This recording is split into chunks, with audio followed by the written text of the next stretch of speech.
Assalamualaikum warahmatullahi wabarakatuh. Innal hamdalillah nahmaduhu wa nasta'inuhu wa nastaghfiruhu wa nastahdihi wa natubu ilayhi wa na'udzu billahi min shururi anfusina wa min sayyiati a'malina. May yahdihillahu fala mudilla lahu wa may yudlil fala hadiya lahu. Asyhadu an la ilaha illallah wahdahu la syarika lahu wa asyhadu anna Muhammadan 'abduhu wa rasuluh. Allahumma la ilma lana illa ma 'allamtana innaka antal alimul hakim wa tub 'alaina innaka antat tawwabur rahim. Rabbi israh li sadri wa yassir li amri wa hlul 'uqdatam min lisani yafqahu qawli. Ikhwatal iman, azani Allah wa iyyakum ajma'in. Kita lanjutkan kajian pada hari ini. Kita memasuki bab baru dari kitab Taysirul Alam Syarah Umdatul Ahkam, memasuki kitab Talaq. Setelah kita bahas kitab nikah, bab pernikahan, kita bahas bab tentang perceraian. At-talaqu fil lughah halul wasaiq. Talaq artinya adalah melepaskan ikatan. Secara bahasa, talaq artinya melepaskan ikatan. Mushtaqun minal itlaq, terambil dari kata-kata al-itlaq, ini melepaskan. Wa huwa tarku wal irsal. Dalam bahasa Arab, at-talaq atau itlaq artinya adalah melepaskan dan membiarkan, atau meninggalkan dan melepas.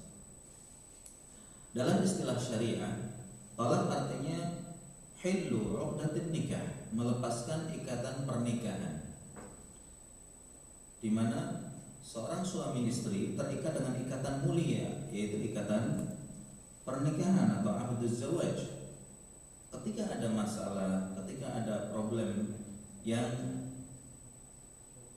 mana keluarga itu sudah tidak bisa dipertahankan lagi, apakah karena ada unsur kezaliman dari salah satu pihak, imam suami atau istri, atau karena ada keburukan dalam akhlak salah satu keduanya, atau barangkali karena masalah-masalah lain seperti ekonomi, ya, orang tidak bisa menafkahi istrinya misalkan, maka kalau dibiarkan istrinya dalam ikatan nikah dengan dia akan terzalimi. Dia tidak dikasih nafkah, dia tidak dikasih kebutuhan atau kecukupan hidup, maka seseorang boleh menceraikan istrinya. Qala al-Imam al-Haramain al-Juwaini, Imam al-Juwaini mengatakan huwa lafzun jahili. Talaq itu aslinya adalah lafal jahiliyah, kalimat jahiliyah. Warada syar'u bi taqririhi, namun syariat Islam menetapkannya sebagai sebuah aturan di mana talak itu dibolehkan dalam Islam.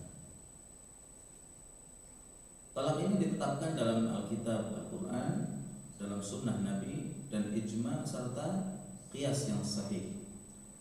Dalam Al-Quran diantaranya firman Allah Subhanahu wa ta'ala, at-talaqu marratan fa imsakum bima'rufin aw tasrihun bi ihsan. Cerai itu dalam Islam, talak itu dalam Islam dibolehkan 2 kali.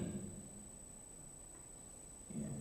Kemudian yang ketiga, setelah yang kedua ini, fa imsakun ma'ruf, hendaknya kalau sudah pernah cerai sampai 2 kali, hendaklah dia tahan dengan baik. Artinya kalau bisa jangan cerai yang ketiga. Cukuplah cerai itu 2 kali, kemudian dia tahan. Kalau memang bisa dipertahankan pernikahan itu alangkah baiknya, ya, untuk maslahat dia dan keluarganya. Kalau tidak, au tasrihun bi ihsan, atau dilepas dengan baik pula. Artinya kalau yang ketiga dijatuhkan cerai itu sudah tidak ada kesempatan untuk balik lagi, kecuali kalau dia telah si mantan istrinya itu dinikah oleh orang lain kemudian dicerai oleh suami barunya dengan sukarela. Baru sang suami bisa kembali lagi kepada mantan istrinya yang sudah dicerai 3 kali. Adapun dalam hadis disebutkan banyak hadis-hadis yang menyebutkan tentang perceraian. Mu'allif menyebutkan hadis yang masyhur namun hadis ini lemah, yaitu yang disandarkan kepada Rasulullah, abghadu al-halali ilallah at-talaq. Seburuk-buruk atau hal yang paling dibenci dari barang yang halal adalah perceraian, atau sesuatu yang halal namun dibenci Allah atau paling dibenci oleh Allah adalah perceraian.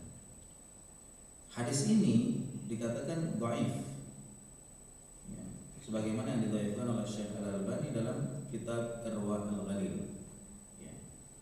Artinya bagaimana sesuatu yang halal kok dibenci? Dari sisi makna aja kurang tepat ya. Kalau namanya halal ya boleh, kenapa dibenci? Kalau makruh mungkin dibenci atau haram. Namun kalau halal kok dibenci, dari sisi makna kurang tepat. Ya. Namun banyak hadis-hadis lain yang menunjukkan bahwasanya perceraian itu dibolehkan. Rasulullah pernah mencerai seorang wanita yang dinikahkan dengan beliau, ternyata wanita ini ada sopaknya, ada penyakitnya, itu dicerai oleh Rasulullah. Ibnu Umar juga mencerai istrinya seperti dalam hadis yang akan kita bahas. Artinya terjadi perceraian itu di kalangan para sahabat atau sebagian sahabat, dan juga Rasulullah sendiri pernah mencerai salah seorang wanita. فإذا كان يتم النكاح بالعقد لمصالحه وأغراضه فإنه يفسخ ذلك العقد بالطلاق. Apabila Islam itu mensyariatkan pernikahan untuk menggapai kebaikan dan maslahat, orang menikah itu untuk tujuan yang mulia. Pertama adalah untuk mengikuti sunnah Rasul Sallallahu Alaihi Wasallam. Yang kedua untuk melestarikan keturunannya. Coba kalau orang tidak menikah, nanti manusia akan punah.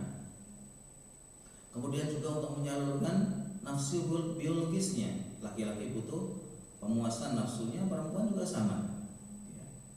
Sehingga itu termasuk tanda-tanda kebesaran Allah. Wa min ayatihi an khalaqa lakum min anfusikum azwajan litaskunu ilaiha wa ja'ala bainakum mawaddah wa rahmah. Termasuk tanda-tanda kebesaran Allah adalah Allah telah menjadikan dari diri kalian pasangan-pasangan kalian, istri-istri kalian. Untuk apa? Supaya kalian merasa tenang terhadap pasangan itu. Dan Allah jadikan di antara kalian mawaddah wa rahmah, rasa kasih sayang dan cinta ya. Seandainya tidak ada cinta antara laki dengan perempuan, akan sangat tersiksa orang itu. Sehingga yang terjadi penyelewengan seksual, seperti yang sering kita dengar, ada kelompok LGBT ya, lesbian, gay dan biseksual serta transfer gender. Ini menyelisihi fitrah. Bagaimana laki-laki kok suka dengan laki-laki, perempuan suka dengan perempuan? Hewan aja nggak melakukan itu. Namun manusia ada yang melakukan itu. Oleh karena itu hukumannya dalam Islam sangat berat. Atau yang disebut dengan luti adalah kelompok pengikut umatnya Nabi Nuh alaihissalam. Nabi Lut alaihissalam. Luti, yaitu laki-laki suka dengan laki-laki, perempuan dengan perempuan. Itu Allah siksa mereka dengan ditenggelamkan ke bumi. Oleh karena itu hukuman seorang lesbi atau seorang homo itu berat. Dalam Islam dikatakan dilempar dari tempat yang paling tinggi, dijatuhkan dari tebing gunung atau dari gedung yang tertinggi sebagai hukumannya. Dikiaskan ke siksaan yang diberikan oleh Allah untuk kaumnya Nabi Lut. Naudzubillah min dzalik. Namun justru banyak orang yang tertipu dengan kelainan seksual ini, malah mereka minta dilegalkan karena melihat di Amerika dilegalkan, ada pernikahan sesama jenis dilindungi undang-undang. Kalau orang kafir ditiru ya akhirnya nanti akan binasa umat ini.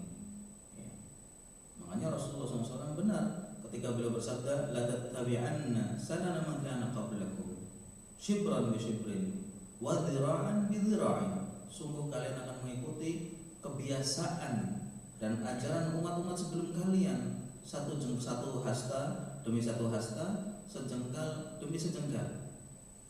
hatta law dakhalu juhra dubbin la dakhaltumuh. Bahkan seandainya mereka itu masuk ke lubang biawak, kalian pun akan ikut-ikutan. Dan itu benar dalam kehidupan sehari-hari. Lihat aja gaya hidup orang Islam, sudah nggak ada bedanya dengan non muslim. Cara makannya, cara berpakaiannya, cara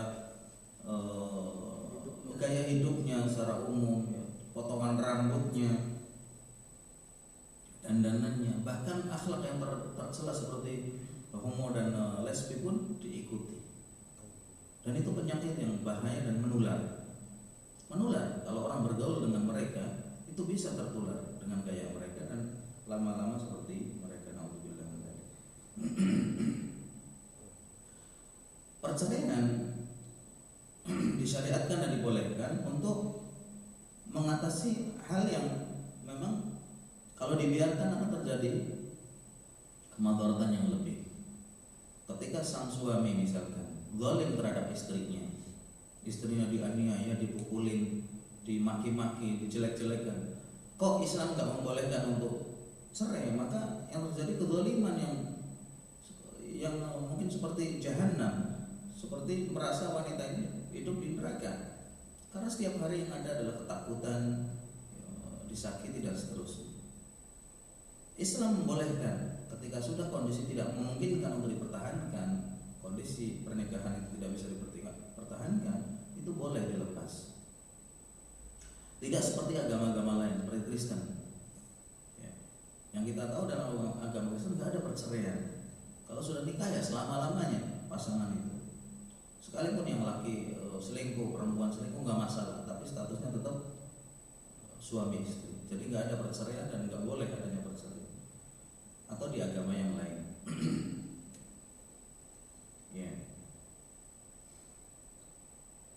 Memang perceraian bukan sesuatu yang dianjurkan dan bukan sesuatu yang mulia, namun termasuk hal yang dibenci dalam syariat ketika perceraian itu dijadikan sebuah senjata atau dijadikan sebagai sesuatu yang untuk konsumsi yang biasa. Salah sedikit dicerai, nanti nikah lagi, ada perselisihan sedikit dicerai. Jadi nggak ada usaha untuk mempertahankan. Ini memang tercela kalau seperti itu. Tercela kalau seperti itu. Apalagi itu senjata. Awas kamu kalau nggak ini saya cerai, sebagai ancaman buat suami. Ini keliru. Sebagaimana istri juga begitu. Kalau suaminya nggak ngasih ini, saya nanti minta cerai dan seterusnya. Makanya dalam Islam minta cerai itu hukumnya haram tanpa sebab tentunya. Rasulullah SAW bersabda, "Ayyuma imra'atin talabat min zawjiha at-talaq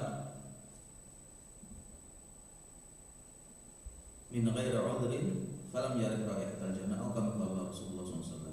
Barang siapa wanita yang meminta cerai dari suaminya tanpa adanya uzur syar'i, maka dia tidak akan mencium baunya surga. Karena suami ketika diminta cerai oleh istrinya itu kalut dan dia akan kacau pikirannya dan dia bisa melakukan hal-hal yang sangat hina. Ada beberapa waktu yang lalu berita bahwa ada seorang polisi yang membunuh kedua anaknya dan dimutilasi. Polisi. Ternyata ditelusuri apa sebabnya. Sebabnya gara-gara istrinya tiap hari minta cerai. Iya, suami kalau diminta cerai oleh istrinya, itu dia akan kalut sekali. Bagaimana tidak, dia capek seharian untuk cari nafkah, untuk membahagiakan istrinya, ternyata istrinya tidak bahagia dan minta cerai. Bukan karena suaminya nggak benar, suaminya benar. Kalau ada udzur syar'i, misalkan suaminya nggak adil, atau suaminya misalkan mendolimi dia, tidak ngasih nafkah, atau suaminya selingkuh, ini nggak apa-apa, ada udzur syar'i, boleh seorang wanita minta cerai. Namun kalau suaminya tanggung jawab, suaminya juga berusaha untuk membahagiakan istrinya, kok istrinya minta cerai gara-gara mungkin ketemu dengan mantan pacarnya, atau istrinya mungkin ditawarin sama orang yang lebih kaya dan seterusnya, hukumnya haram ketika wanita itu minta cerai kepada suaminya. Yang seperti ini dilarang dan dibenci dalam Islam. Namun kalau sudah kondisi tidak mungkin dipertahankan lagi, suami istri tiap hari berantem, suami istri selalu ada cekcok dan ketidaknyamanan dalam kehidupan mereka karena adanya mukhalafah syar'iyyah, karena mungkin suaminya tidak sholat, mungkin suaminya tidak adil dan seterusnya, atau tidak memberi nafkah, maka dibolehkan cerai itu dilakukan. Lakinnahu 'indal haja ilaihi nikmatun kabirah. Ketika dibutuhkan cerai itu memang benar-benar tidak ada jalan lain. Tentunya seorang sebelum mengajukan cerai atau menjatuhkan cerai, seorang suami sebelum menjatuhkan cerai itu banyak tahapan-tahapan sebelumnya. Pertama, suruh dipanggil kedua pihak keluarga untuk mengirim wakil mereka untuk menasihati kedua pasangan suami istri ini. Pihak dari keluarga laki-laki, pihak keluarga perempuan dipertemukan supaya bermusyawarah. Apa sih masalahnya? Apa sih kendalanya? Kemudian dinasihatilah suami istri itu supaya bisa memperbaiki apa yang dianggap sebagai penyebab perceraian itu. Kalau penyebabnya masalah perselingkuhan misalnya, ya harus dihentikan suami atau istri yang berselingkuh. Kalau masalahnya ekonomi, ya bagaimana caranya biar mereka itu bisa membaik ekonominya. Mungkin karena suaminya ini malas kerja, mungkin karena suaminya ini dililit hutang dan seterusnya. Artinya dinasihati. Kalau dinasihati juga sudah tidak bisa, baru setelah itu mau tidak mau ya harus terjadi perceraian. Dan perceraiannya biasanya disebabkan oleh imma li dha'fuddin, karena lemahnya agama salah satu dari pasangan, au su'un fil akhlaq, karena adanya akhlak yang buruk. Sang istri misalkan kebiasaannya dia mengumbar rahasia, nggak bisa menyimpan rahasia suami, kemana-mana diceritakan tentang keburukan suaminya. Au ghairi dzalik mimma yusabbibu al-qalaq fil hayat wa naqdir wa takaddur wa naqdil ijtima'. Ya, karena hal-hal seperti itu bisa menyebabkan pergolakan dalam kehidupan dan hilangnya rasa persatuan dan kesatuan. Wa bihadza ta'rif jalal hadzal din wa sumuu tasyri'ati.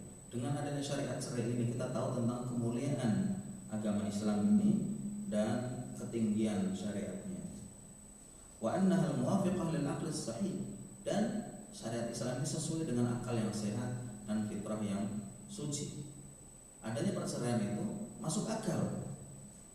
Ya, bagaimana tidak kalau orang sudah tidak bisa disatukan lagi, mau tidak mau harus dilepas atau dipisahkan. Kalau tidak ya tadi yang terjadi mungkin adanya pembunuhan, mungkin akan terjadi bunuh diri dan seterusnya, atau kriminal. Ya. Al-mutamasyiyah ma masalihin nas wa bi syar'i talaq 'ala al-kayfiyyah al-atiyah fi wasat al-ahkam wa qawamil lil umur. Ya. Khilafan lil yahud wal musyrikin. Ya.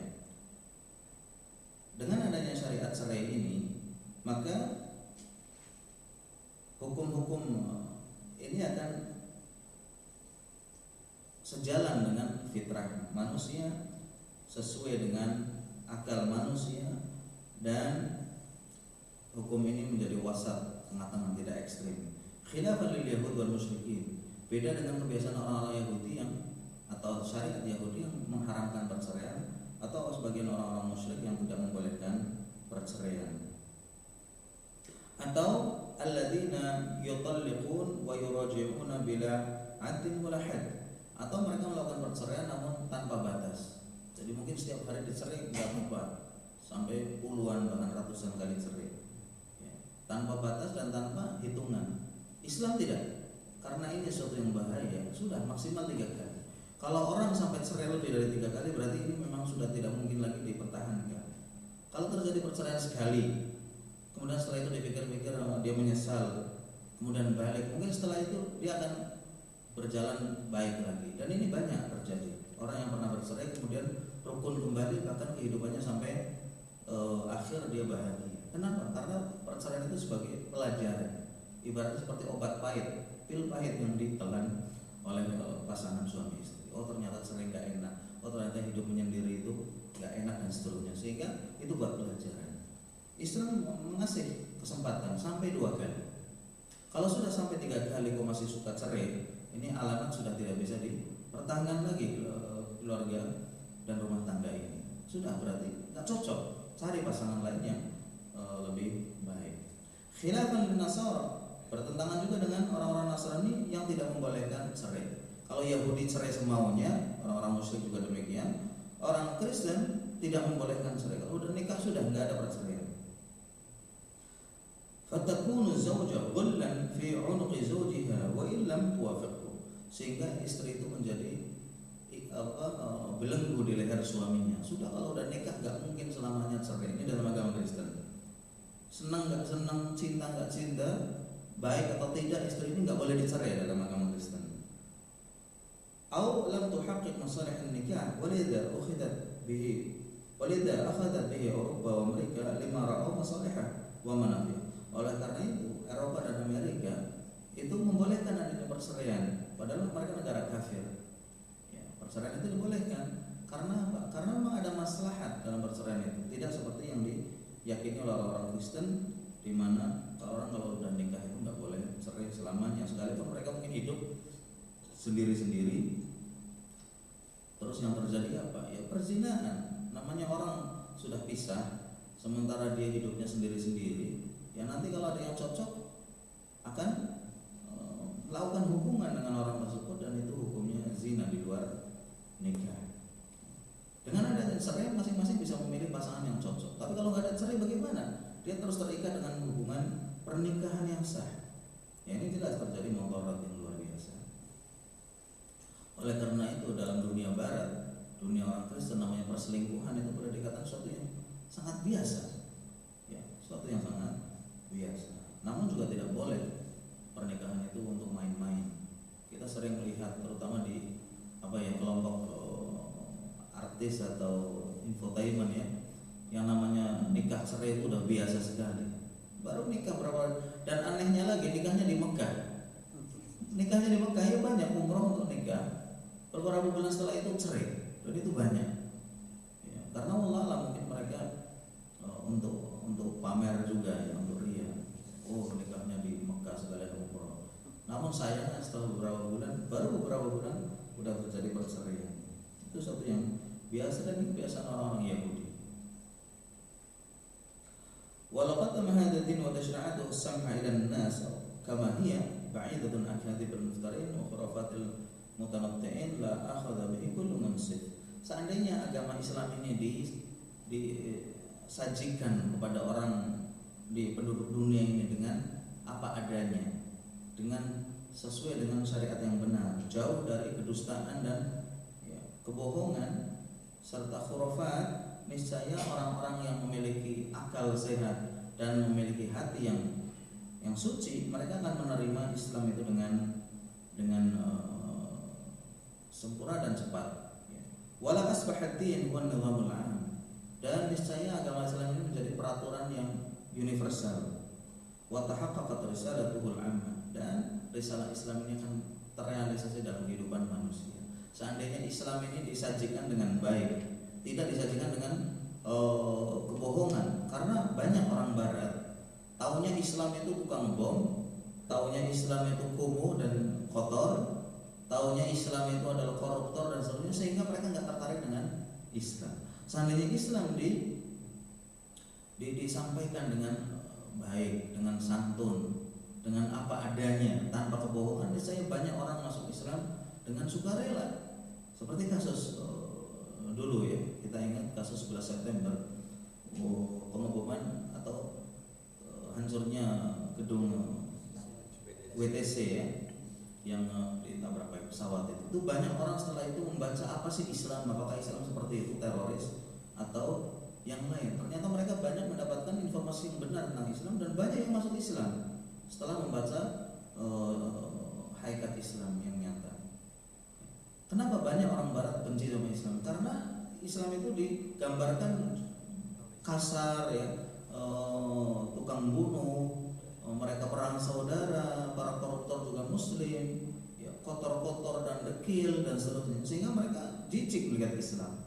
Namun kalau Islam disajikan dengan baik, disampaikan dengan jujur, niscaya Islam ini akan menjadi agama dunia yang dipeluk oleh mayoritas manusia.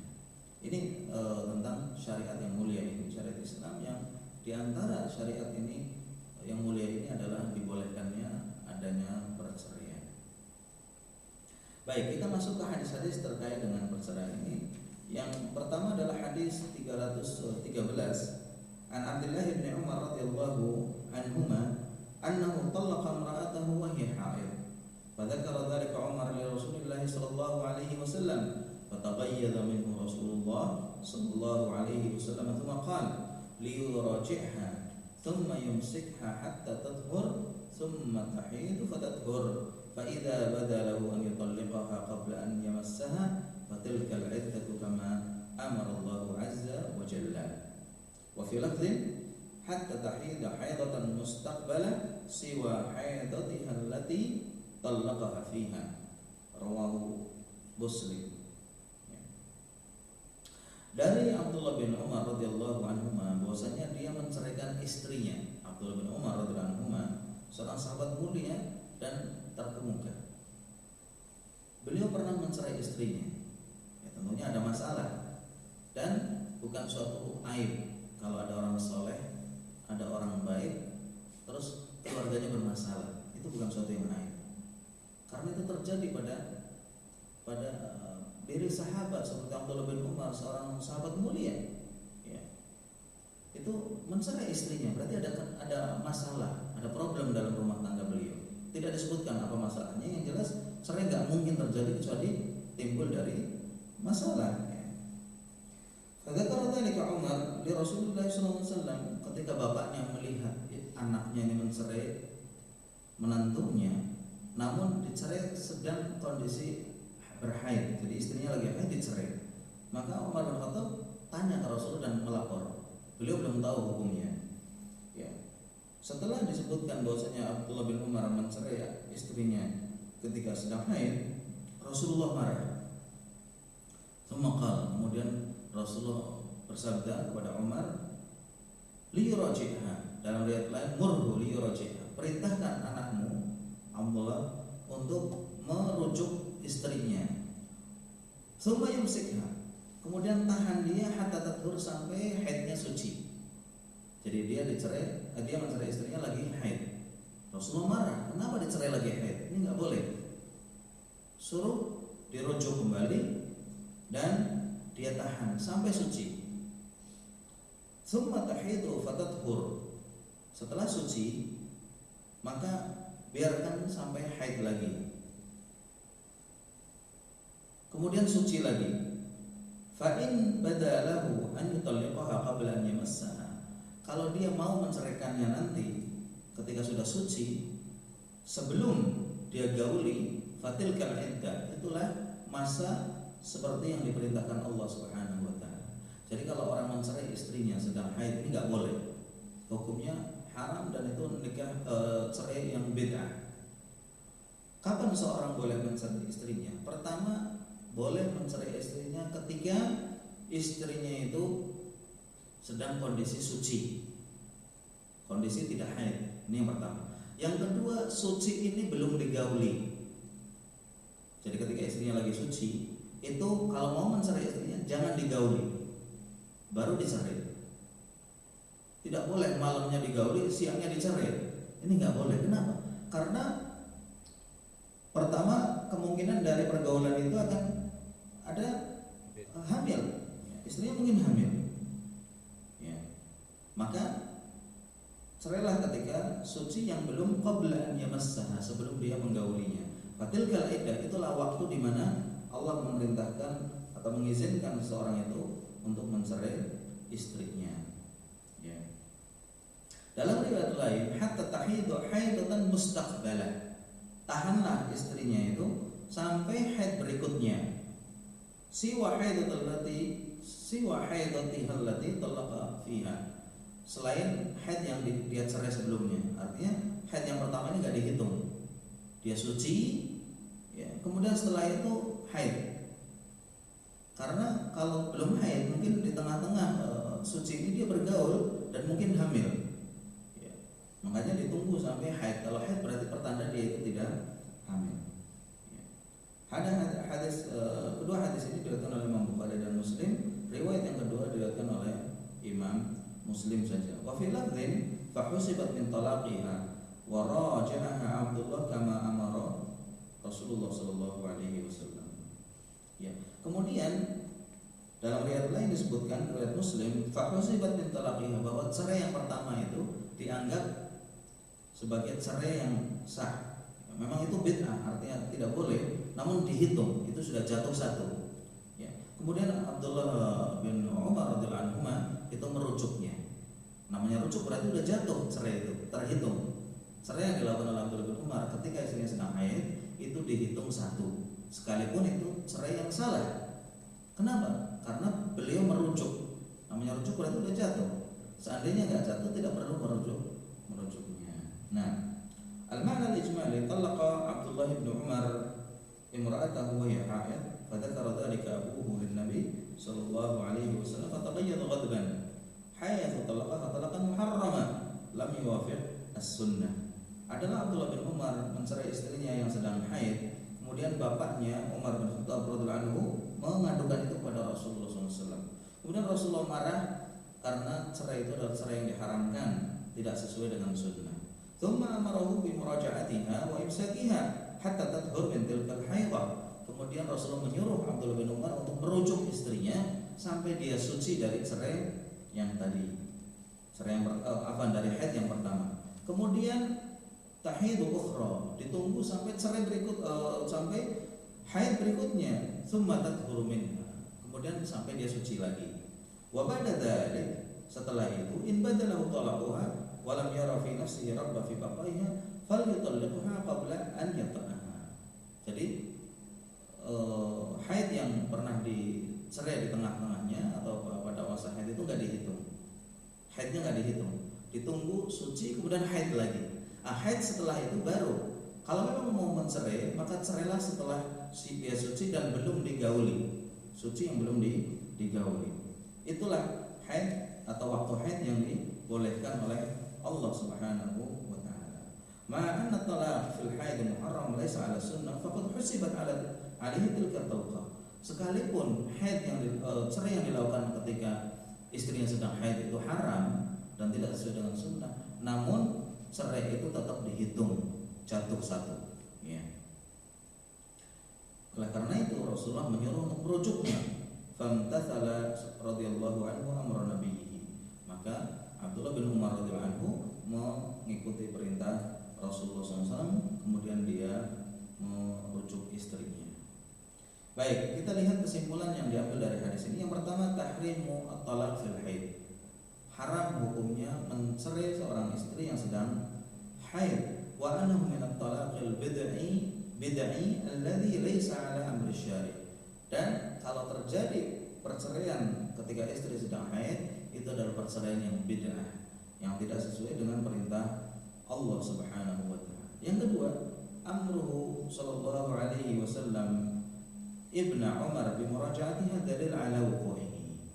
Perintah Rasulullah untuk merujuk atau perintah Rasulullah kepada Ibnu Umar untuk merujuk istrinya ini sebagai bukti bahwa cerai itu jatuh.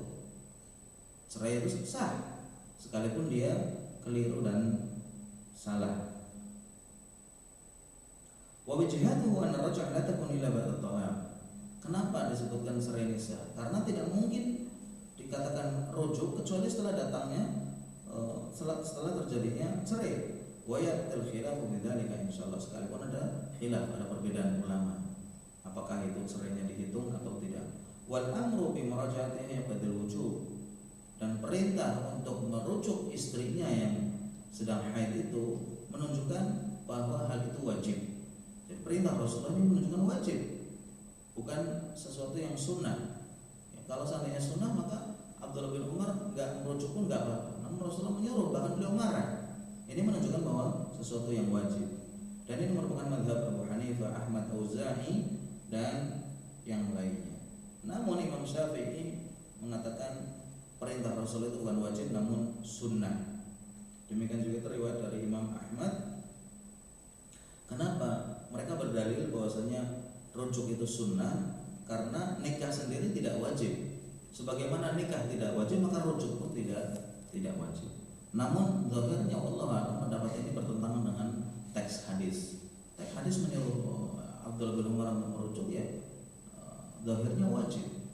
Karena tidak ada yang menunjukkan bahwa itu bukan wajib. Bahkan Rasulullah sampai marah-marah. Kalau itu sunnah, Rasulullah nggak akan marah. Mungkin hanya mau menyarankan saja. Namun Rasulullah marah, menunjukkan sesuatu yang dilanggar ini adalah sesuatu yang berat. Yang ketiga, al-amru bi irja'iha idza talaqaha fil haid wa imsakuha hatta tathur thumma tahidu fatathur. Perintah untuk merujuk wanita yang sedang haid ketika dicerai dan disuruh untuk menahan sampai suci. Setelah suci dibiarkan sampai haid lagi. Kemudian kalau mau mencerai silahkan setelah suci yang kedua yang belum digauli oleh suaminya. Yang keempat, qauluhu qabla an yamassaha dalil ala annahu la yajuzu talaq fi tuhrin jama'a fihi. Ya, keterangan dari Rasulullah, perintah dari Rasulullah bahwasanya dia boleh untuk mencerai ketika telah suci sebelum digauli, menunjukkan bahwasanya tidak boleh mencerai seorang wanita ketika dia kondisinya sudah suci namun habis digauli atau pada saat itu sudah digauli. Dan ini banyak yang nggak tahu. Banyak dari kaum muslimin ketika mencerai cerai saja, nggak pandang udah pernah digauli atau belum, masa sucinya. Yang benar kalau mau mencerai istri, tunggu sampai dia suci dan jangan digauli. Masa suci biasanya berapa? 3 minggu? Sekitar 3 minggu atau 2 minggu lebih, ya. Kalau haid itu misalkan 7 hari atau 8 hari, itu kira-kira 2 minggu lebih suci. Kalau mau mencerai ketika suci ini jangan digauli. Kalau memang niat mau mencerai jangan digauli. Kalau sudah digauli maka tahan sampai haid lagi, karena mungkin pas suci ini dia hamil, nggak datang haid, sudah itu berarti anak dia. Yang kelima, al-hikmah fi imsakiha hatta tathur min al-haid al-tsaniyah huwa anna az-zawj rubbama waqa'aha fi dhalika at-tuhur fa yahsulu dawam al-usra. Di antara hikmah kenapa ditunggu sampai haid lagi, barangkali ketika suaminya itu berhubungan dengan istri yang tadinya sudah marahan atau lama tidak berkumpul, ketika mereka berkumpul dan jima mungkin terjadi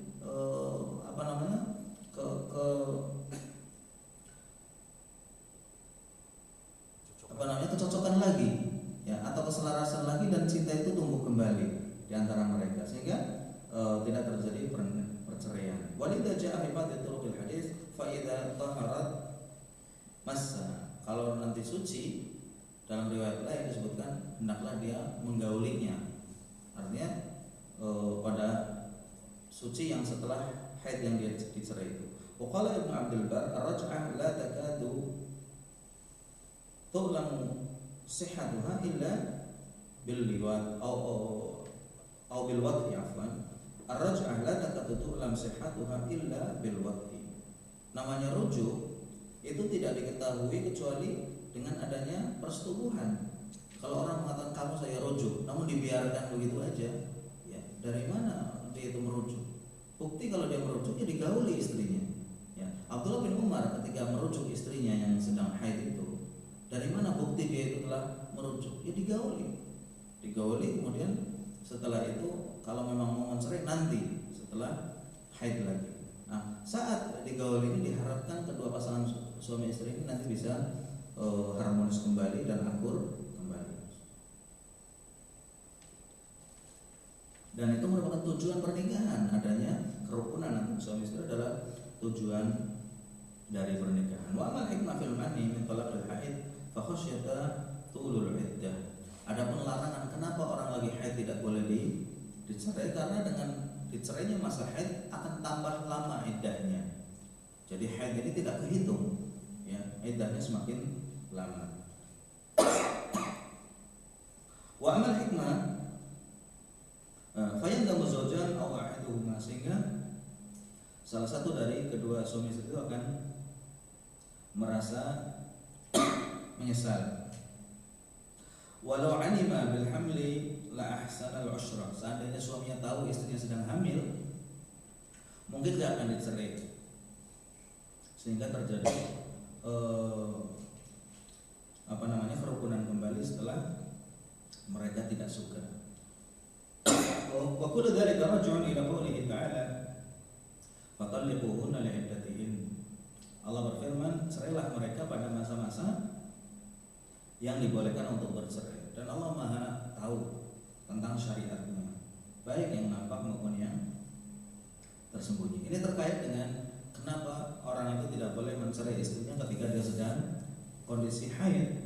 Pertama, nanti masa iddahnya akan lama, dan diharapkan ketika dia mencerai dalam kondisi suci, dia nanti akan bergaul dengan istrinya dan kembali akur. Nah,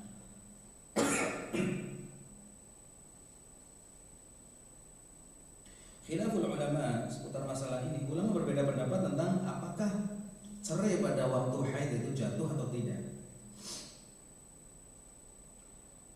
Jumhur ulama mengatakan cerai yang terjadi pada waktu haid itu tetap jatuh. Dalilnya adalah perintah Rasulullah yang menyuruh Abdullah bin Umar untuk merujuk istrinya, dan tidak mungkin dikatakan rujuk kalau cerai itu tidak jatuh. Ini merupakan pendapat ulama yang empat, Abu Hanifah, Malik, Syafi'i, dan Ahmad serta yang sejalan dengan mereka. Adapun Ibnu Taimiyah dan Ibnu Qayyim mengatakan anna talaq la yaqa'. Cerai ini enggak jatuh sebenarnya. Wa huwa laghin, dan itu sia-sia. Apa dalil Syekhul Islam Ibnu Taimiyah bahwa cerai itu enggak jatuh? Dalilnya adalah hadis yang diriwayatkan oleh Abu Dawud dan Nasa'i bahwa Abdullah bin Umar mencerai istrinya wahia haid, sementara dia sedang haid. Qala Abdullah faraddaha alayya wa lam yarudha syai' wa lam yaraha syai'. Kemudian Abdullah bin Umar mengatakan faraddaha alayya, kemudian istri itu dikembalikan kembali padaku, artinya wa lam yaraha syai', namun dia tidak memandangnya sebagai sesuatu, artinya memandang cerai itu jatuh. Abdullah bin Umar sendiri tidak berpendapat bahwa cerainya itu jatuh. Dalam hadis Muslim, walam yaraha syai'an, artinya Abdullah bin Umar melihat bahwa cerai itu enggak jatuh sama sekali. Waqad istankara ulama hadis hadis, namun para ulama mengingkari hadis ini. Kenapa? Karena hadis ini bertentangan dengan hadis-hadis lain yang kuat. Ini riwayat Abu Dawud dan Nasa'i, dikatakan hadis ini mungkar atau hadis ini syadz, menyelisih hadis-hadis yang sahih. Namun Ibnu Qayyim menjawab tentang dilemahkannya hadis ini atau tentang jatuhnya cerai ketika haid ala adillatul jumhur bi anna al-amra bi raj'atiha ma'nahu imsakuha ala haliha al-ula. Ibnu Qayyim mengatakan maksudnya hendaklah dia menahan istrinya adalah menahan pada seperti kondisi pertama. Di anna talaq lam yaqa fi waqtil ma'dzun fihi syar'an, karena cerai itu terjadi pada waktu yang tidak diizinkan. Fahuwa malghi, maka cerai ini tidak dihitung. Kuat juga alasan Ibnu Qayyim. Kenapa cerai itu nggak dianggap oleh Ibnu Qayyim? Karena aslan cerai itu jatuhnya pada waktu yang tidak dibolehkan. Seperti orang sholat di waktu yang belum masuk, ya misalkan sholat zuhur jam 11, sholatnya dianggap atau dia? Sholatnya nggak dianggap, seolah-olah dia nggak sholat. Kenapa? Karena dia melakukan ibadah belum pada waktunya. Ya. Ada orang haji misalkan Ramadan, maka hajinya tidak sah dan dianggap tidak haji. Ini logikanya. Fayakunu nikah bihalihi, demikian juga nikah. Wa mal istidlal bilafzi husibat min talaqiha falaysa fihi dalil li'annahu ghairu marfu' ila nabi. Adapun lafal yang mengatakan bahwasanya talak itu dihitung dari cerai yang 3 itu, ini tidak bisa dijadikan dalil karena itu bukan sabda Rasul, itu adalah perkataan perawi. Kemudian Ibnu Qayyim menjelaskan tentang sanggahan-sanggahan terhadap jatuhnya cerai itu, ya. Namun di sini tidak bisa kita jelaskan karena panjang sekali, dan mu'allif tetap merajihkan dan menguatkan pendapat bahwa jumhur ulama lah yang benar. Di pendapat Ibnu Qayyim dan Ibnu Taimiyah pada masalah ini adalah lemah. kuat ya, karena hadisnya jelas. Rasulullah menyuruh merujuk berarti jatuh cerai itu. Adapun perkataan Ibnu Qayyim yang mengatakan cerai itu nggak jatuh karena pada waktu yang belum diizinkan atau yang tidak diizinkan, maka bukan berarti itu tidak jatuh. Ya. Wallahu a'lam bishawab. Ya, itu terkait dengan cerai di waktu yang terlarang, yaitu ketika haid. Kalau ada pertanyaan, nah, sebentar.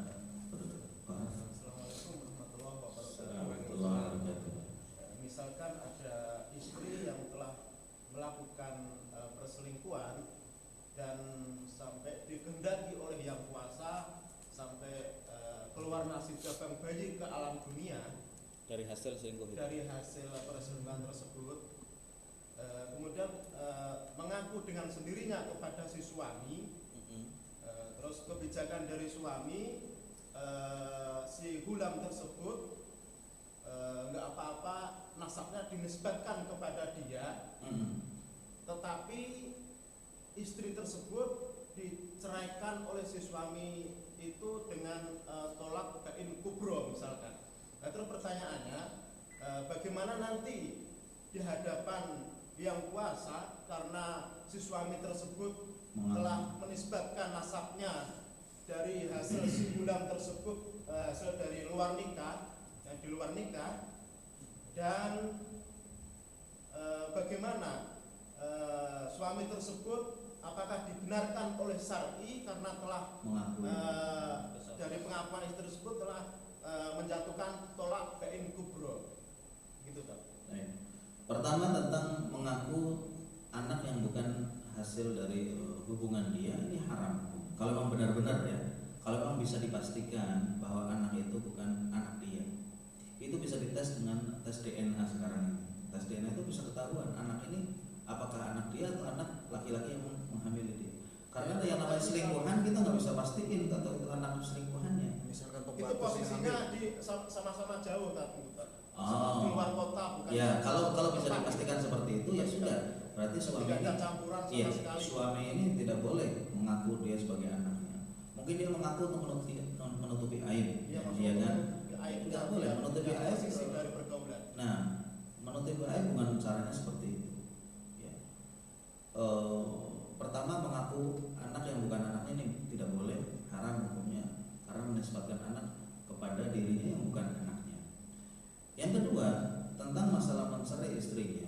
Kalau dia tahu istrinya selingkuh dan itu benar-benar hasil di luar nikah, pernikahan mereka, maka tidak mengapa seorang istri itu diceraikan. Namun ya, kalau dia katakan bain kubro berarti dicerai 3 kali. Cerai 3 kali itu dikatakan tidak boleh sekali cerai itu jatuh 3. Kamu saya cerai 3 kali, kemudian bain kubro enggak. Bain kubro itu dicerai, kemudian masa iddahnya habis atau sebelum masa iddahnya dirujuk, kemudian dicerai lagi, kemudian iddahnya belum habis dirujuk, kemudian dicerai yang ketiga. Ya, jadi sampai 3 kali dalam waktu yang berbeda, bukan satu perkataan langsung dicerai 3 kali. Itu namanya bain kubro. Bain kubro tidak boleh balik lagi selamanya, kecuali setelah istri ini menikah dengan orang lain. Kalau bain sughra itu dicerai kemudian dibiarkan sampai iddahnya habis, 3 kali haid atau 3 kali suci dibiarkan sampai habis, misalkan sampai 4 bulan, kemudian otomatis dia menjadi bain sughra, artinya lepas dari kewajiban ikatan suami istri. Sudah dia bukan istrinya. Namun masih boleh rujuk. Rujuknya dengan cara apa? Dengan cara nikah lagi. Akad baru, mahar baru, saksi baru. Namun masih boleh. Kalau bain kubro yang Anda sebutkan berarti tidak boleh rujuk kembali, kecuali nanti istrinya nikah dengan orang lain, kemudian dicerai sama suami barunya, dia baru boleh maju untuk menikah kembali. Bagaimana hukumnya? Hukum tentang suami yang mengaku anak yang bukan anaknya ya haram, dia dosa. Ya, dia dosa. Namun mencerai istrinya boleh, nggak apa-apa, karena istri yang tidak setia ya nggak masalah dia dicerai. Kalau statusnya memang anak dia, Ustaz ya, masih hubungan biologis, cuman di luar nikah, gimana? Apanya? Dosanya? Maksudnya apa? Nasabnya. Ya. Nasabnya tidak boleh dinasabkan ke dia tetap. Karena apa? Karena dia bukan anak yang syar'i. Nasab itu adalah ikatan syar'i. Ya. Memang benar itu anak biologis. hubungan mereka. Namun karena di luar pernikahan tidak bisa disamakan dengan anak yang di dalam pernikahan.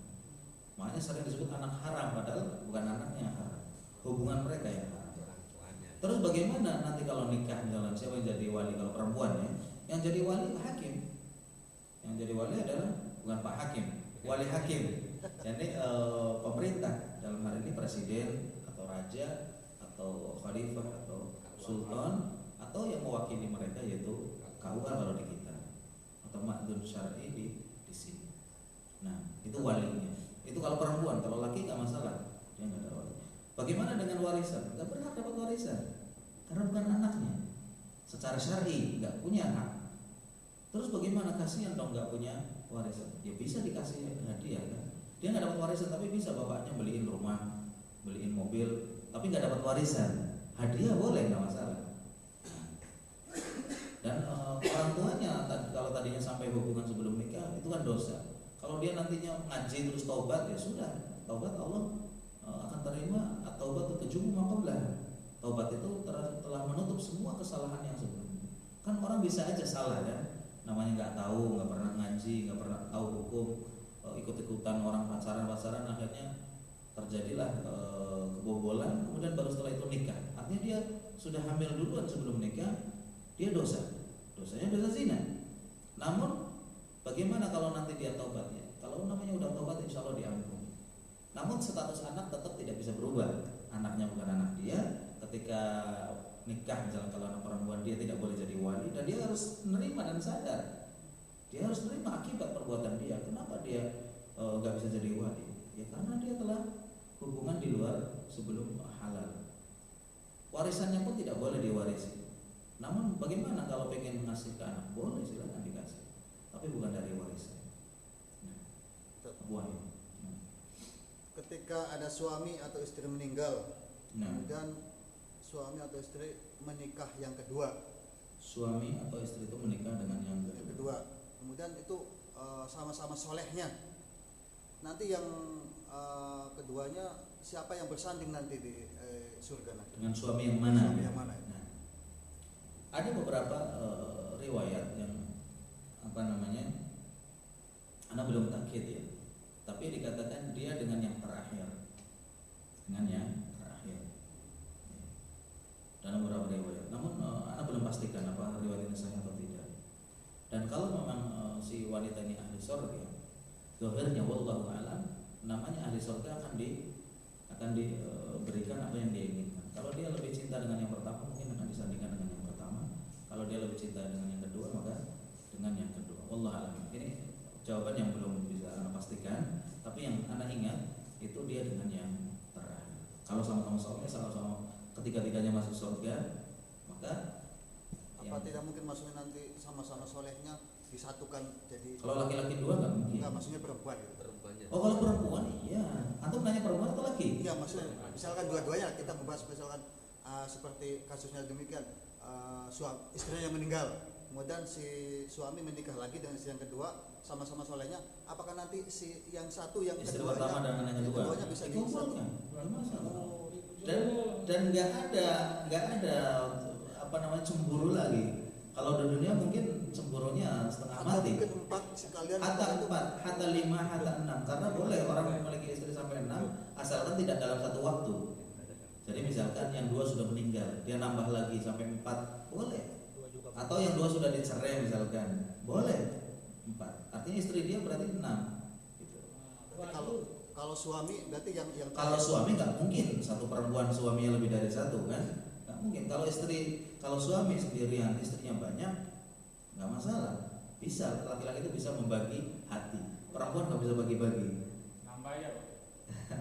Jadi misalkan suami pertama meninggal, terus kemudian menikah dengan suami kedua, ini yang ditanyakan 2 orang suami. iya, nanti di surga bagaimana? Pertanyaannya begitu kan? Bisa juga. Yang anak ingat, wallahu alam, itu dengan yang terakhir. Kalau sama-sama masuk surga semua ya. Kalau yang satu di neraka nggak mungkin bareng. Zahirnya apa? Dalilnya mana? Di antaranya wallahu alam adalah Ummu Salamah. Ummu Salamah adalah istri Rasulullah SAW yang sebelumnya menikah dengan Abu Salamah. Nanti di akhirat dengan siapa? Dengan Rasulullah SAW. Dia ummahatul mukminin. Kasihan Abu Salamah. Ya enggak kasihan, dia akan dapat bidadari. khawatir. Tapi kalau yang meninggal itu istrinya atau yang yang dua itu istri nggak masalah. Laki-laki kan boleh lebih dari satu istrinya, baik di dunia maupun di akhirat. Jadi jangan khawatir Abu Habib, itu masih punya jatah tiga. Nah, ya Ustaz, tentang hukumnya perceraian. Ada nggak khilaf ulama yang tentang hukumnya, ada yang mengatakan makruh atau haram atau boleh? Iya, orang yang mengatakan makruh, ya karena berdasarkan hadis tadi diantaranya adalah abghadul halal lillahi at-talaq, sesuatu yang halal namun dibenci Allah, yang paling dibenci Allah adalah cerai. Namun hadis ini ternyata lemah, jadi tidak bisa dikatakan itu makruh secara umum ya, secara hukum asal ya. Nikah itu mubah, cerai itu boleh, mubah, tidak bisa dikatakan asalnya makruh. Namun boleh itu bukan berarti untuk dilakukan, boleh ketika kondisinya mengharuskan dia cerai. Kapan cerai itu makruh? Cerai dimakruhkan ketika hubungannya harmonis, orang lagi sayang dan cinta serta harmonis, kok tiba-tiba suaminya ngelindur dan mengatakan kamu saya cerai besok tanpa sebab. Ini makruh karena akan memperot, anak-anaknya akan berantakan, istrinya juga mungkin akan stres dicerai oleh suami yang dia cintai ya. Kalau adanya persengketaan atau percekcokan, wajar cerai itu terjadi. Lagi asik-asik ya. Maksudnya suami istri lagi harmonis dan nggak masalah, kok tiba-tiba suaminya pengen mencerai tanpa sebab. Ini bisa dikatakan itu makruh. Bahkan cerai itu bisa haram ketika misalkan suami itu sayang, istri juga sayang, mereka juga saling mencintai, namun ada orang yang memaksa mereka untuk cerai, misalkan. Jadi kembali kepada apa penyebab perceraian. Namun yang Anda tahu yang sahih adalah mubah. Hukum asal adalah Anda tidak bisa katakan tidak ada yang mengatakan makruh karena berdasarkan hadis tadi sekalipun dhaif ada yang megang hadis itu. Ya, kalau namanya halal namun dibenci, ya ini kan makruh. Namanya dibenci itu nggak disukai. Seperti makanan-makanan yang bau itu halal namun dibenci, itu makruh. Nah, Abu Fakih sebentar. Apabila terjadi tolak satu dan kedua Ustaz, itu rujuknya itu tajdidul nikah atau cuma terjadi cerai 1 dan 2 tapi dalam iddah, masih iddah atau keluar dari iddah? Ya namanya ya dalam iddah. Artinya masih dalam iddah, rujuk dalam iddah, nggak perlu tajdid. Ya, tidak perlu tajdid. Kenapa? Karena rujuk itu artinya dia memasukkan kembali istri yang tadinya dikeluarkan dari akad nikah atau dari ikatan pernikahan.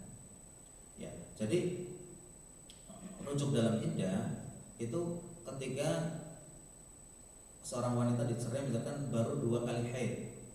Kalau dia masih haid 2 kali haid dirujuk, kamu saya rujuk misalkan. Ada yang mensyaratkan harus ada saksi, disaksikan. Ada yang mengatakan tidak perlu saksi. Pokoknya kata-kata suami terhadap istrinya kamu saya rujuk itu cukup. Namun kalau ada saksi lebih baik, dipanggil orang tuanya, dipanggil pamannya, bibinya, tetangganya, bahwa saya merujuk istrinya itu lebih baik. Ya, bahkan ada yang mengatakan tidak perlu kata-kata pun nggak masalah. Kalau dia berhubungan malam-malam diajak ke kamar kemudian hubungan, ini sebagai tanda rujuk sudah nggak perlu ngomong. Ini rujuk pertama. Rujuk kedua pun juga sama. Bagaimana? Apakah harus tajdidun nikah? Nggak perlu karena mereka masih dalam ikatan pernikahan.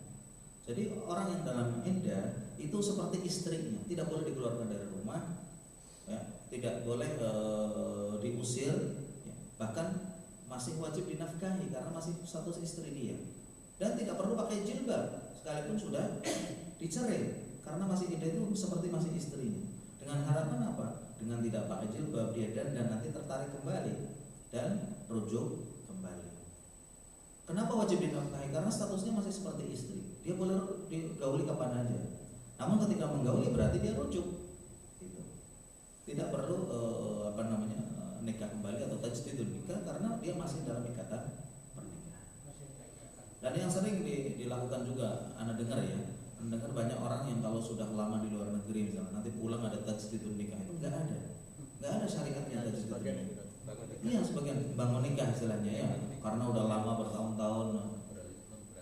Wallah mungkin mereka melakukan itu karena adanya keraguan. Jangan-jangan pernah mengutarakan cerai atau barangkali istrinya pernah minta cerai dan dia iyakan, mungkin seperti itu. Kalau memang ada keraguan seperti itu, iya, nggak apa-apa nikah ulang. Kalau ada keraguan, namun nggak pernah ada masalah, tiap bulan ditelepon, ditransferin uang, telepon hampir tiap hari, hubungannya juga baik, sekalipun lama nggak ketemu, dia masih suami istri dan nggak perlu ditajdid, nggak perlu ditajdid. Terus kalau tajdid demikian, misalkan contoh kalau manggil penghulu dan sebagainya kan malu lah. Misalkan cuma wali dan saksi saja gimana? Ya sah. Ya, itu ya. Kalau memang ada keraguan, pernah ada cerai. Penghulu itu kan hanya untuk mencatat aja, administrasi. Jadi cukup dengan wali dan saksi aja. Wali dan saksi serta mahar kalau memang dia mau menikah ulang. Jadi nikah itu bukan istimewa mobil yang ditajdid setiap tahun atau sekian tahun. Jadi nggak perlu ditajdid ya. Memperbaharui nikah itu ya dengan hubungan yang baik. Bid'ah itu Pak ya. Hah? Termasuk bid'ah. Bisa dikatakan bid'ah karena nggak ada dasarnya. Terus Nah. untuk perceraian apa perlu saksi? Apakah cerai itu perlu saksi? Tidak perlu saksi, karena itu haknya suami. Rujuk iya, ada yang mengatakan harus saksi. Cerai itu harus ke KUA, kalau nggak di KUA nggak sah, itu juga keliru. Memang kalau di KUA itu terdaftar di negara bahwa dia sudah tidak berhak lagi nuntut nafkah. Kalau nggak dicari di KUA, si istri bisa aja mau jahat kan, saya selama sekian tahun nggak dikasih nafkah, saya tuntut ke pengadilan. Suami kalah. Kenapa? Karena tidak ada catatan bahwa dia telah mencerai istrinya. Sekalipun secara hukum istrinya salah karena udah dicerai, nggak boleh menuntut. Namun dalam hukum negara suaminya dikalahkan. Itu fungsi kenapa dicatat di KUA. Demikian juga kalau nikah tanpa dicatat di KUA, sah nggak? Sah. Tapi sang istri tidak boleh menuntut haknya dia sebagai istri di hadapan hukum karena tidak ada bukti. Dari mana kamu jadi istrinya? Nggak ada buktinya, mana bukunya nggak ada. Saya nikah dulu sama ustaz, nggak bisa dijadikan dasar. Ketika menuntut itu tidak akan dikabulkan oleh pengadilan. Demikian juga misalkan ketika punya anak, bisa dia dituduh berzina. Kenapa? Mana bukti kalian menikah? Nggak ada buktinya. Nah, itu pentingnya buku nikah, pentingnya catatan pernikahan di negara. Karena orang menghukumi kan sesuai dengan zahirnya kan. Bisa aja orang ngaku-ngaku dia suami istri padahal zina, ya enggak? Yang kedua bisa aja dia ngaku-ngaku istrinya belum dikasih nafkah padahal udah dicerai sekian lama. Nah, dengan adanya catatan-catatan itu jadi orang itu jelas hak-haknya. Tentunya hak dunia, hak akhirat Allah Maha tahu. Allah Maha. Ya, nikah itu sesuatu yang buruk. Jadi kalau antum banyak bertanya ini bukan berarti menarik, namun supaya hati-hati insyaallah. Supaya hati-hati dalam menjalani kehidupan rumah tangga, jangan sampai terjadi. Nah, Pak Uwe. Itu kasus cerai tanpa salah, ini yang saya alami Tanpa salah. Ini mengenai cerita siapa cerita diri saya sendiri kan. Ya. Pertanyaannya seperti itu, sekarang apa yang saya harus lakukan? Karena saya itu mengalami mencerai istri tanpa salah. Tanpa salah apa tanpa sebab? Tanpa sebab, tanpa salah. Gitu. Jadi Pasti ada sebabnya, Pak. Mungkin sebabnya antum bosan. Biasanya kan bosan. Ini sama sekali. Ya, Sama sekali. Lu kok aneh. Jadi itu pun waktu itu saya masih kawin pertama gitu. Cuma waktu itu saya dijodohkan orang tua, tapi baik biasa seperti biasa. Setuju. Maksudnya setelah Awalnya dijodohkan setuju, awalnya setuju. Lama-lama saya baik dan sampai saya gauli. Nah setelah itu saya cerai tanpa salah. Nah pertanyaannya sekarang ini apa yang saya harus lakukan? ya, yang pertama namanya cerai tanpa salah tanpa sebab ini adalah sesuatu kekeliruan. Bapak keliru. Bagaimana tidak keliru? Karena pernikahan itu adalah suatu ikatan yang mulia. Tidak boleh main-main. Itu kan seperti main-main. Tanpa salah mungkin tanpa salah, tapi ada sebabnya pasti Pak. Di antara sebabnya Bapak dijodohkan. Ya itulah itu. Artinya bukan cinta yang tumbuh dari dalam hati, Iya. dari yang bersemi dari awal, gitu. Tapi cinta yang dipaksa. Ya, makanya ada istilah Jawa, witing tresno, soko kulino atau jalaran kulino. Cinta itu karena terbiasa. Setiap hari ketemu akhirnya cinta. Nah, ini cinta yang tumbuh karena terbiasa. Sebenarnya nggak apa-apa kalau antum memang benar-benar cinta. Tapi kalau nggak benar-benar cinta, ya itu tadi akan mudah retak dan hilang. Berarti ada sebabnya, Pak. Ada sebabnya. Ya bisa aja orang mencerai istrinya karena tidak cinta. Seperti Tapi sempat saya kan gauli itu. iya, digauli karena antum butuh dan halal. Ya. Mungkin waktu itu musim dingin. Saya Nggak apa-apa, digauli halal. Digauli itu halal dan boleh. Ya jadi masalah adalah mencerainya. kenapa antum cerai ketika antum sudah cinta? Berarti antum nggak cinta. Kalau cinta nggak mungkin cerai, Pak. Nah, itu bukan cinta tapi sayang. Beda antara cinta dan sayang. Sayang itu maknanya kasihan, dia udah jadi istri masa nggak digauli, udah jadi istri masa dibiarkan, sehingga antum kasihan. Nah, karena dari kasihan itulah bukan cinta, ya akhirnya antum menceraikan dengan mudah. Tapi kalau yang dari awal memang antum incer yang satu dapatnya yang lain. Nah, ini yang terjadi. Sehingga apa? Sehingga antum akan lebih mudah untuk menceraikan istri. Apa yang harus dilakukan? Ya kalau antum masih cinta dan dia belum menikah, dirujuk lah. Ya kalau sudah sama-sama punya, antum sama-sama punya anak, antum doain aja. Berarti itu bukan cinta pertama. Bukan, itulah. Jadi saya tuh punya, kalau sekarang punya pacar. Ternyata itu orang tua itu nggak cocoknya sama yang itu. Nah itu dia. Artinya bukan cinta pertama. Saya juga menolak orang tua kan, enak juga pun. Ala kulli hal ya. Insya Allah nggak dosa karena nikah itu cerai itu dibolehkan ketika ada ketidakcocokan. Seperti Zainab radhiyallahu anha warḍaha itu minta kepada Rasulullah dari siapa? Dari Zaid yang diangkat anak awalnya oleh Rasulullah SAW. Bukan Zaid itu nggak soleh, bukan Zaid itu nggak adil, nggak tanggung jawab. Kata Zainab, saya bukan mau minta cerai dan membencinya karena agamanya, dia agamanya luar biasa. Namun saya khawatir kufur dalam keislaman. Artinya apa? Dia nggak cinta karena Zaid itu hitam. Sementara Zainab itu dari kalangan bangsawan, sehingga Rasulullah mengabulkan. Ini namanya udah nggak ada cinta lagi, diceraikanlah Zainab itu dengan namanya iwad ya. Dia minta khulu, minta gugat cerai. Akhirnya setelah itu Rasulullah menikahi Zainab itu menjadi istri Rasulullah SAW. Falamma qada minha Zaidun wataran zawwajnaha.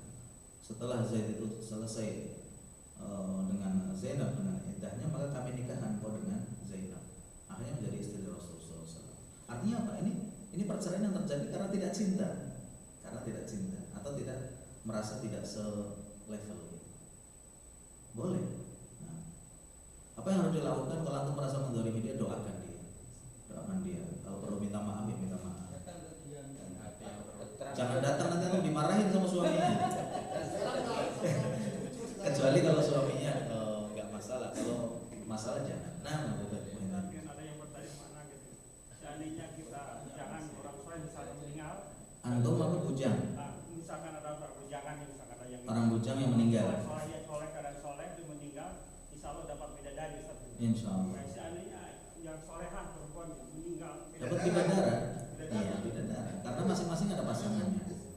Apakah ada pernikahan antara bujang dengan gadis yang sama-sama meninggal sebelum menikah di akhirat? Wallahu a'lam.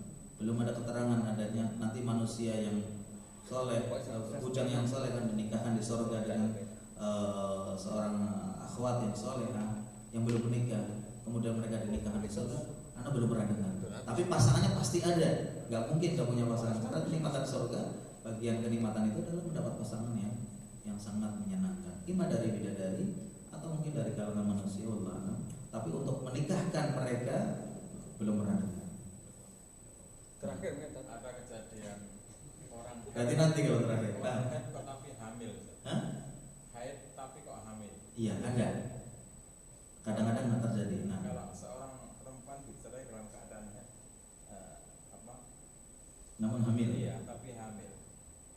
Bagaimana? Setelah perceraiannya itu berlangsung tapi kok ternyata hamil. Maka iddahnya iddah orang hamil. Artinya apa? Ketika dia dicerai lagi haid, jelas ini haram. Dia harus rujuk lagi sampai dia itu suci. Berarti dia suci terus setelah itu. Mungkin namanya pernah haid ketika hamil, mungkin akan haid lagi. Ala kulli hal dia boleh mencerainya sama. Mencerainya setelah suci, kemudian haid lagi yang belum digauli, dia boleh cerai. Namun iddahnya mana? Apakah iddahnya 3 kali suci ataukah iddahnya setelah dia melahirkan? Iddah yang benar adalah iddah sampai dia melahirkan. Artinya kalau misalkan 3 kali suci berarti 3 bulan, kira-kira boleh dinikah orang. Ketika dia hamil tidak boleh dinikah sampai dia melahirkan. Kalau melahirkannya nunggu 7 bulan, ya udah iddahnya 7 bulan, bukan 3 kali suci lagi. Jadi dipakai iddahnya itu yang terpanjang. Wallahu a'lam. Terakhir, ada yang sebelum akhir? Nggak ada. Terakhir. Nah, tadi yang ditanyakan Abu Bakir merujuknya dalam masa iddah. Bagaimana kalau merujuknya itu setelah masa iddah itu? Itu namanya ba'in sugro. Ba'in sugro itu artinya rujuk yang sudah tidak dimasaknya lagi. Masa rujuk kan ada tuh 3 kali suci. Jadi ini suci dicerai, ya, suci dicerai. Berarti suci ini awal, kemudian haid, suci lagi, haid, suci lagi, ya. Setelah itu sebelum haid dia boleh dirujuk. Ini namanya rujuk yang dibolehkan. Kalau sampai habis masa iddahnya mau rujuk itu nggak bisa kecuali dengan akad. Boleh tapi iya nikah baru. Namanya ba'in suro. Ba'in itu terus Berapa kali tadi? 3 kali suci. Nah,